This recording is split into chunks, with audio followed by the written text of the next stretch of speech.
تماس لفريق الترجي او النادي الاهلي. التنفيذ كان للاعب 29 يعني سانتي، تفتك من علاء ابراهيم، والترجي يلعب بالهجوم المعاكس من مراد المالكي معاه وائل جمعه. الحكم الليبي الشلماني يقول واصل اللعب. التدخل كان بالكتف والامور القانونيه واضحه. في راي الحكم الليبي عبد الحكيم الشلماني لحد الان يدير المباراه بامتياز كبير. كرة في خط المنتصف، الحركيه كبيره الان في خط الزاويه الفنيه من علي الفرقاني ومختار. سانتي يلعب الكرة لشادي محمد، بدا يقدم الهجوم لاعبي الظهر في دفاع الاهلي يعني شادي محمد وابراهيم السعيد. كرة لمراد المالكي يفتكها منه حسام الغالي، تبقى اهلاويه في خط المنتصف. 6 يعني سيد عبد الحفيظ دخل في الشوط الثاني. سيد عبد الحفيظ يدخل في الشوط الثاني، سنتثبت في اللحظات القليله القادمه مكان من، ونحن في ظروف المباشر وفي مكان المباراه المباشر ملعب المنزه. اذا اول تغيير في المباراه اللاعب ابو المجد مصطفى واحمد ابو مسلم في الدقائق الاولى من الشوط الثاني. يدخل السيد عبد الحفيظ باش ينشط الجهه اليمنى لهجوم الاهلي. وائل رياض فما ايمان بان الفريق قادر على العوده في هذه المباراه، كل شيء يبقى جاهز مفكر جدا ومفاجئ. يحاول سيد عبد الحفيظ يترك الكره لابراهيم السعيد مباغته، وفي اخر لحظه يتدخل الزوابي. كانت خطيره الكره الثابته الاخيره للنادي الاهلي. المباراه ستلعب على جزئيه ضئيله جدا، يعني هفوه في تمركز دفاعي، على كره ثابته، على مهاره فرديه، كل شيء يبقى ممكن. عديتم في تنفيذ المخالفه على القائم الثاني خطيره، وليد عزيز والحضري يسبق. كانت خطيره على دفاع الاهلي وممتاز عصام الحضري اللي يبقى على ارضيه الميدان. الشيحي يلعب الكره في الخارج في الاوت في النسخه الخامسه للشامبيونز. 1-0 للترجي. الامضاء كان بصفه مبكره من اديتو الدقيقه الثانيه في هذا الشوط الثاني. هذه خشبه مقابل فتح مجال الوسط الميدان لوائل رياض. مانويل خوزيه البرتغالي يلعب بالمعادله، التامين الدفاعي والمجازفه اكثر بالهجوم، لكن بدون ترك مساحات لسرعه مهاجم الترجي. هذه حسابات مانويل خوزيه. بينما علي الفرقاني يقدم رينالدو للامام كمهاجم ثاني راس حربه مع مراد المالك. لننتظر لحد الان. الفرقاني ثابت بتشكيله، دخل كان حسن الرياحي لحكم اغلاق المنافذ في وسط الملعب. 25 دقيقه لعب في هذا الشوط الثاني، والكره اهلاويه في الوسط من سيد عبد الحفيظ. هذه خشبه لسيد عبد الحفيظ لوائل رياض، المراوغه ممتازه جدا والثانيه احلى. يحاول الدخول من منتصف الميدان لكن يستفيد منها الترجي في هجوم معاكس. كرة من عديلتون لكن ابراهيم السعيد في الوقت المناسب. كرة ضايعة وراجعة للحارس محمد الزوابي. خالد بيبو باش يدخل. كرة لجوهر المناري في الوسط. فايز بن احمد يقصها سانتي. جعايدي يفتك الكرة بالراس.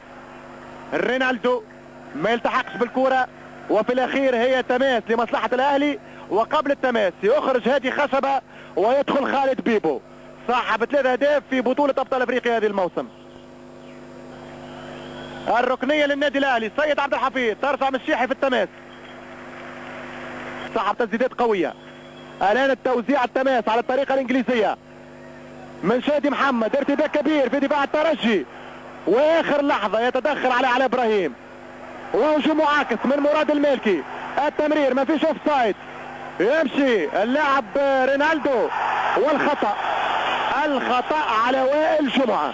هذا هو تقدير حكم المباراة عبد الحكيم الشلماني السيد الحكم الليبي. عديتم في التنفيذ، كرة عرضية والحارس عصام الحضري كان مميز. عصام قرأ لعبة البرازيلي. يبقى الامل للاهلي وتبقى صعوبة المباراة للترجي، لكن الان يبقى الترشح للترجي بهدف عديلتون. هذه هي كل معطيات وحسابات المباراة، كل فريق يلعب على هدف. ترجع الكرة في الوسط لحسن الرياحي. التمرير لعديلتون. عديلتون في محاولة المراوغة، ما تخرجش الكرة تماس، ويتدخل دفاع الاهلي عن طريق ساندي لوائل رياض. كرة ضايعة يستفيد منها وليد عزيز، يفتح اللعب، يبدل اللعب لرينالدو. رينالدو خطير جدا، يفتح دفاع النادي الاهلي لكن ابراهيم سعيد في المكان المناسب. ممتاز جدا هذا اللاعب ابراهيم سعيد. سانتي، سيد عبد الحفيظ، وائل رياض يحاول التوسيع، خطير على دفاع الترجي ويتدخل الشعايدي بامتياز العادة في الكرات الرأسية. الترجي يذيع الكرة، يستفيد منها الأهلي من سانتي. شادي محمد في دائرة وسط الميدان، والتسديدة مباغتة وهدف التعادل. هدف التعادل للنادي الأهلي.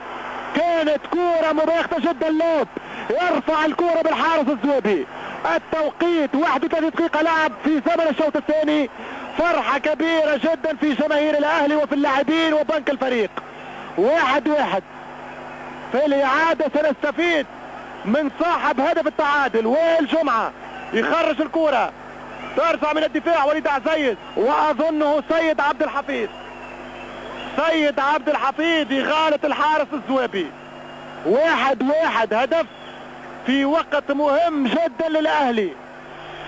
أمامنا في الصورة البرتغالي مانويل خوسي. كرة ثابتة لمصلحة الترجي التونسي. ديلتون يوسع القائم الثاني، وعصام الحضري قوي جدا في الكرات العالية. حسن الريحي يرجع الكرة في مناطق الأهلي مرة أولى ثم مرة ثانية بالراس. راضي الشعايدي.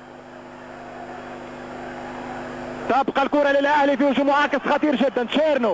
شيرنو في محاولة الانفراد تام بالحارس، يحاول التسديد، كانت قوية ومباغتة لكن أعلى من اللازم.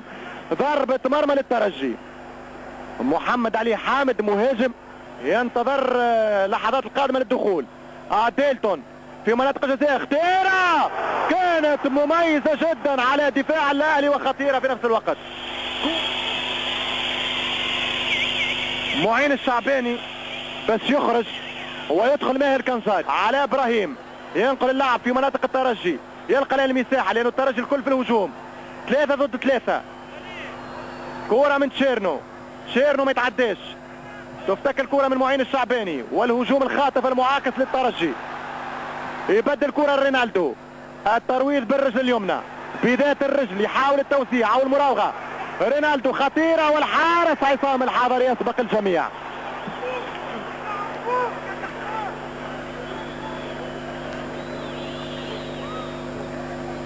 كرة ترجع من عصام الحضري حارس الأهلي في 44 دقيقة لعب، الدقيقة الأخيرة في عمر المباراة في وقتها القانوني. انتهت 90 دقيقة. كرة خطيرة جدا في مخالفة. كرة لفريق الترجي التونسي. رينالدو أديلتون يتقدم. رينالدو خطيرة، كانت تكون الهدف الثاني. كانت قوية، كرة غريبة جدا، ذكرتني بكرة ابراهيم السعيد ممكن ذهابا في استاد ناصر. عصام الحضري عمل انجاز في هذه اللقطة بتدخله الحاسم. سيشير لتوفيق العشنقي في الدقائق المضافة في هذه المباراة على مرمى الحارس الزويبي في اخر المباراة بهدف حاسم من سيد عبد الحفيظ. وخالد بيبو، ترجع الكرة للترجي. اخر هجوم ممكن. معين الشعباني يوزع الكرة في مناطق الأهلي. مراد المالكي يلعب الكرة لرينالدو، أطول من اللازم. رينالدو يخطئ الترويض، وفي الأخير تماس لمصلحة النادي الأهلي وشادي محمد. 4 دقائق في الوقت البديل انتهت، وفي ذات اللحظة الحكم عبد الحكيم الشلماني يصفر نهاية المباراة و90 دقيقة بتعادل الفريقين الشقيقين الترجي الرياضي التونسي والنادي الاهلي المصري 1-1. ترشح الاهلي للنهائي. مبروك للنادي الاهلي صعوده للنهائي. هارد لك للترجي اللي العام الثالث وصل للقمة، 2 نهائيات والسيمي فاينل. هذه احكام الكرة في انتظار مواعيد رياضية قادمة.